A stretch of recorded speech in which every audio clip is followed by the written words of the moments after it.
688.98 কোটি ব্যয় কৰি আহিছোঁ তাৰমানে কি মুঠ বাজেটখনত কিমান অংশ গৈছে যে 689 কোটি টকা তেওঁলোকক আমি ব্যয় কৰি আছোঁ আৰু ইয়াৰে ৰাজ্য চৰকাৰৰ অংশ হৈছে 211.14 কোটি টকা গতিকে আমি অধ্যক্ষ মহোদয় আমি তেওঁলোকক সন্মান সহকাৰে আমি যিমানখিনি কৰিব পাৰোঁ সময় কৰি আহিছোঁ এটা সময়ত মই এই বিভাগৰ আগৰ সময়ছোৱাত 2 বছৰৰ কাৰণে মন্ত্ৰী আছিলোঁ সেই 2 বছৰত অংগনবাড়ী কৰ্মীসকলৰ তেওঁলোকৰ মাননি আছিল কৰ্মীগৰাকীৰ 1000 টকা আৰু যিগৰাকী তেওঁলোকৰ মানে সহায়িকা আছে তেওঁৰ 500 টকা আছিল আৰু আপুনি জানি আচৰিত হ'ব অধ্যক্ষ মহোদয় সেই পইচাখিনি কি কৰে হাতত দি দিয়ে কোনোবা এজন মানে হাতত দিয়ে যেতিয়া মই প্ৰথম বিভাগৰ দায়িত্ব ল'লোঁ লোৱা মই নিজে আচৰিত হ'লোঁ যে অংগনবাড়ী কেন্দ্ৰৰ পইচা বা কৰ্মী সহায়িকা মাননি কেনেকৈ দিয়া হয় তেওঁ হাততে দিয়ে পইচাখিনি তেওঁলোকৰ ডিষ্ট্ৰিক্ট অফিচাৰ বা CDPO কোনোবা এগৰাকীয়ে হাতে হাতে পইচাটো বিলায় কিমান ধন সৰলকি হৈছিল আপোনালোকে নতুন বিধায়ক নাজানে সেই অৱস্থাত মই এই বিভাগটো দেখিছোঁ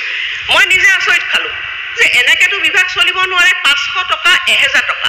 কোনোবাই যদি 1000 টকা পাইছে নিবলৈ আহিবলৈ পইচা তাতো বোলে 200 টকা নাইকিয়া হৈছে মই বোলে এনেকৈ বিভাগ নচলিব তাৰপিছত মই সিদ্ধান্ত ল'লোঁ তেখেতসকলক ক'লোঁ মাতি আনি যে আপোনালোকে চবে বেংক একাউণ্ট খোলক বহুতো অংগনবাড়ী সহায়িকা আৰু কৰ্মীসকল মোৰ ওচৰলৈ আহি গ'লে নুখোলোঁ বাইদেউ কিয় নুখোলে যে বেংক একাউণ্ট খুলিবৰ কাৰণে 500 টকা আমি ভৰাব লাগে তাৰপিছত মই জোৰ জবস্তি তেওঁলোকক মই বিনয়ৰে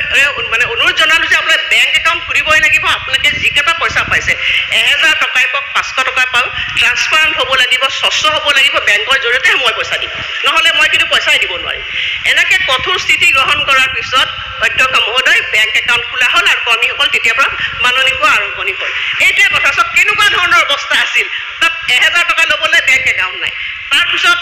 অখিল গগৈ ডাঙৰীয়া মই কেইটামান কথাই ক'ম সময় যিহেতু কম যে আজি অংগনবাড়ী কৰ্মী আৰু সহায়িকাসকল আমি যিটো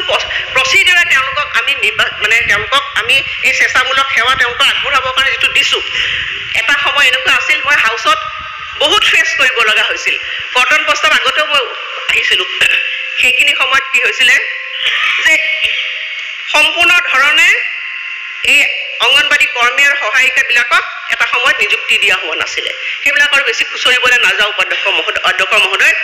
তাৰপিছত মই নিজে গাইডলাইন্স বনালোঁ সেইখিনি সময়ত গাইডলাইন্স বনাই এনেকুৱা কৰি যে কোনো ধৰণৰ তাত যাতে নিযুক্তিত খেলি মেলি নাথাকে তাৰ পৰা আৰম্ভণি হ'ল গৈ গৈ এতিয়া আপোনালোকে 3টা বছৰ অধ্যক্ষ মহোদয় আমাৰ কোনো বিধায়কে মোক এখন স্লিপ দিয়া নাই যে অংগনবাড়ী কৰ্মী এগৰাকী মোৰ মতে হ'ব লাগে এইগৰাকী মোৰ মতে হ'ব লাগে কিন্তু একচেপ্ট অখিল গগৈ ডাঙৰীয়াই দিছে অধ্যক্ষ মহোদয় অখিল গগৈ ডাঙৰীয়াই মোক এখন দিছে হয় বাইদেউ নহ'লে আপোনালোকৰ বিজেপিয়ে দিয়ে তাৰমানে আপুনি দিছে গোটেই প্লিজ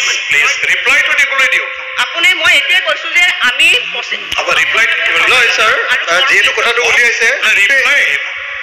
ৰিপ্লাইটো শুনক তাত যিমান এপইণ্টমেণ্ট দিয়ে চব বিজেপিয়ে এপইণ্টমেণ্ট 3টা বছৰটো এইখন সদনত ময়ে আছোঁ অধ্যক্ষ মহোদয় তেখেতে প্ৰশ্নই দিব পাৰিলেহেঁতেন কিন্তু কোনো 3টা বছৰ কোনো এটা এই নিযুক্তি ক্ষেত্ৰত অনিয়ম হোৱা নাই সম্পূৰ্ণ গাইডলাইন্স মতে নিযুক্তি হৈছে 100% হৈছে গাঁওবুঢ়া আৰু গাইডলাইন্স মতে নিযুক্তি হৈছে আৰু মই এইখিনি কথা 100% অখিল গগৈ অধ্যক্ষ মহোদয় কৈছোঁ যে যিখিনি আমাৰ বিজেপিৰ তালিকা মতে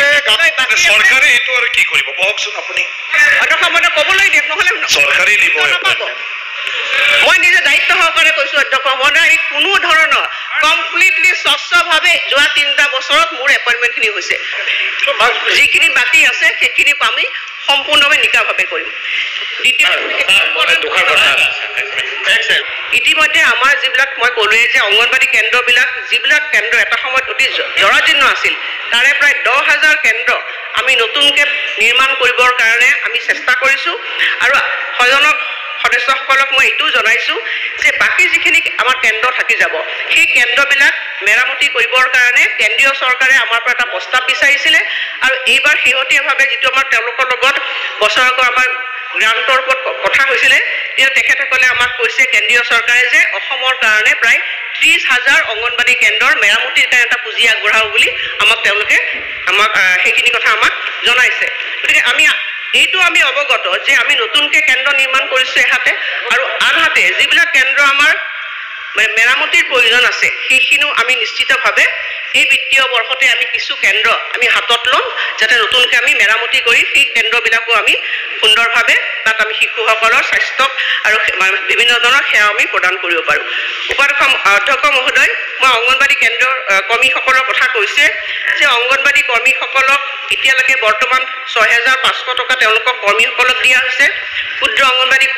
কৰ্মীসকলক 4,750 টকাকৈ আৰু অংগনবাড়ী সহায়িকাসকলে 3,250 টকাকৈ তেওঁলোকে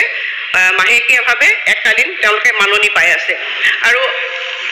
অধ্যক্ষ মহোদয়, আপোনাক জনাবলৈ পাই ভাল পাইছোঁ যে অসমে হৈছে যে প্ৰথম ৰাজ্য যিখন ৰাজ্যই অসমৰ অংগনবাড়ী কৰ্মী আৰু সহায়িকাসকলক তেওঁলোকক স্বীকৃতি জনাই তেওঁলোকক অৱসৰৰ পিছত এককালীনভাৱে আমি 4 লাখ টকা, 3 লাখ টকা আৰু 2 লাখ টকা আমি দি আছোঁ যোৱা 2 বছৰৰ পৰা। আৰু এই ক্ষেত্ৰত আমি যোৱা 2 বছৰত প্ৰায়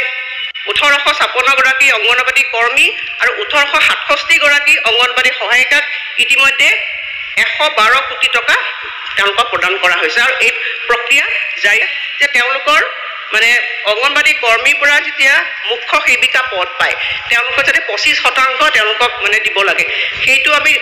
25% মুখ্য সেৱিকা পদ অংগনবাড়ী কৰ্মীৰ পৰা সংৰক্ষণ কৰি আমি পদোন্নতিৰ বাবে ব্যৱস্থা গ্ৰহণ কৰিছোঁ।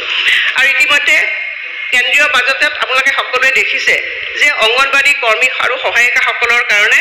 আয়ুষ্মান ভাৰতত 5 লাখ টকালৈকে যিটো স্বাস্থ্য সেৱা সুবিধা সেইটো প্ৰদান কৰা ভৱিষ্যতে হ'ব। গতিকে আমি অংগনবাড়ী কৰ্মী আৰু সহায়িকাসকলৰ যিটো তেওঁলোকৰ মানে সেৱা সেই সেৱাৰ প্ৰতি সদায় আমি স্বীকৃতি জনাই আহিছোঁ। আৰু এইটো আমি কৈছোঁ যে তেওঁলোকৰ কিবা সুবিধা আছে সেইখিনি আমাক অৱগত কৰিব। আৰু মই সদায় তেখেতসকলৰ লগত আছোঁৱেই আৰু আমি তেওঁলোকৰ কেনেধৰণে আগুৱাই লৈ যাব পাৰোঁ আমি ভৱিষ্যতে সেইখিনি সম্পূৰ্ণ লক্ষ্য ৰাখিম আৰু তেওঁলোকক আমি আগুৱাই লৈ যাবৰ কাৰণে সকলো ক্ষেত্ৰতে আমাৰ প্ৰচেষ্টা জাৰি ৰাখিম। দ্বিতীয়তে দিব্যাংগসকলৰ কথা কোৱা হৈছে অধ্যক্ষ মহোদয়। দিব্যাংগসকলৰ আগতে এখন আঁচনি আছিল, সেইখন আঁচনিত মই আপোনালোকক এইটো কথা কৈছোঁ যে গভৰ্ণমেণ্ট অফ ইণ্ডিয়াৰ যিটো গাইডলাইন্স আছে সেই গাইডলাইন্স মতে আমি এই নিউট্ৰিশ্যনবিলাক দি আছোঁ। আৰু আগতে কি হৈছিলে কিছুমান NGOবিলাকো খাদ্য সামগ্ৰী দিছিলে, কিন্তু গভৰ্ণমেণ্ট অফ ইণ্ডিয়াৰ তেওঁলোকৰ একদম সুস্পষ্ট নীতি আছে যে তেওঁলোকে মাইক্ৰ নিউট্ৰিয়েণ্টছে দিব লাগে। ডাঙৰীয়া আপোনাকো মই স্পষ্টভাৱে কৈছোঁ, CDPO অফিচত জমা আছে, কোনো অংগনবাড়ী কৰ্মী লৈ নাযায় আৰু কোনো কৰিবলৈ দিয়ক না, ৰিপ্লাইটো কৰিবলৈ দিয়ক। আপুনি ঠিকাদাৰৰ কাৰণে প্লিজ যিয়ে নহওক ৰিপ্লাই আপোনালোকে নোট কৰি বস্তুখিনি দিছোঁ। মই নিজে ছুপাৰভাইজাৰ অংগনবাড়ীসকলকো সুধিছোঁ, তেখেতসকলে কৈছে যে আমাক আগতে যেনেকৈ আমি দিছিলোঁ ফিচাৰী তেনেকুৱা এটা অংশ আমাক দিব লাগে। মই লগে লগে কেবিনেট প্ৰগ্ৰাম ৰেডি কৰিছোঁ আৰু চৰকাৰক মই জনাইছোঁ যে কিছুমান অংগনবাড়ী কেন্দ্ৰত তেওঁলোকে সেই খাদ্যটো নাখায়। গতিকে এইখিনি কথা আমি জনাইছোঁ, কেবিনেটতো মই জনাইছোঁ। গতিকে আমি আশা কৰিছোঁ যে তেওঁলোকক কৈছে কিমানখিনি আপোনালোকক লাগে খাদ্য কেনেকৈ ধৰণে খাব পাৰে, নিৰ্দেশ আমি তেওঁলোকৰ পৰামৰ্শ গ্ৰহণ কৰিছোঁ আৰু সেই পৰামৰ্শ মতে আমি ভৱিষ্যতে কাম কৰি যাম।